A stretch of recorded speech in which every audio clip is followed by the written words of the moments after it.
Hi welcome back to my channel. আজকে বানাচ্ছি গরমের একটা স্পেশাল রেসিপি ভাপা দই। এটা বানানো খুব সহজ, মাত্র 3টে উপকরণ দিয়ে চটজলদি এই রেসিপি বানিয়ে ফেলা যায়। চলো তাহলে দেখি এই ভাপা দই কিভাবে বানাতে হয়। সবার প্রথমে টক দই জল ঝরাতে দিতে হবে। প্রায় 2 থেকে 3 ঘন্টা একটা ছাঁকনিতে দই রেখে দইটাকে ঢাকা দিয়ে রেখে দিতে হবে 3 থেকে 4 ঘন্টা। 3 থেকে 4 ঘন্টা পর দইয়ের জল ভালো করে ঝরে গেলে একটা বড় পাত্রে দইটাকে ট্রান্সফার করে তাতে এলাচ গুঁড়ো আর কনডেন্স মিল্ক দিয়ে দিতে হবে। এবার একটা হুইস্কারের সাহায্যে সব উপকরণকে খুব ভালো করে মিশিয়ে নিতে হবে। ভালো করে ফেটতে হবে 2 থেকে 3 মিনিট, যাতে কোনো লাম্প না থাকে। একদম স্মুথ আর সিল্কি টেক্সচার হবে। টক দই ফেটানো হয়ে গেলে একটা পাত্র নিয়ে তার মধ্যে বাটার পেপার দিয়ে লেয়ার করে নিতে হবে, যাতে দই ভাপা ডিমোল্ড করতে সুবিধা হয়।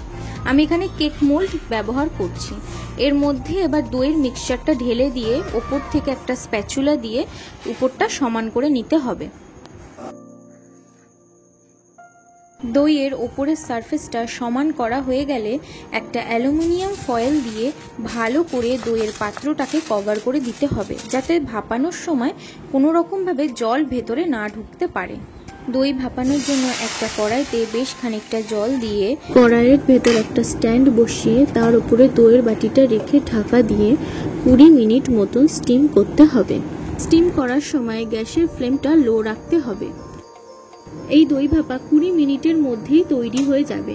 20 মিনিট পর গ্যাস বন্ধ করে ঢাকনা খুলে দইয়ের বাটিটা খুব সাবধানে তুলে একটু ঠান্ডা হলে অ্যালুমিনিয়াম ফয়েলটা খুলে একটা টুথপিক গেঁথে দেখতে হবে দই ভাপা ঠিক করে হয়েছে কিনা।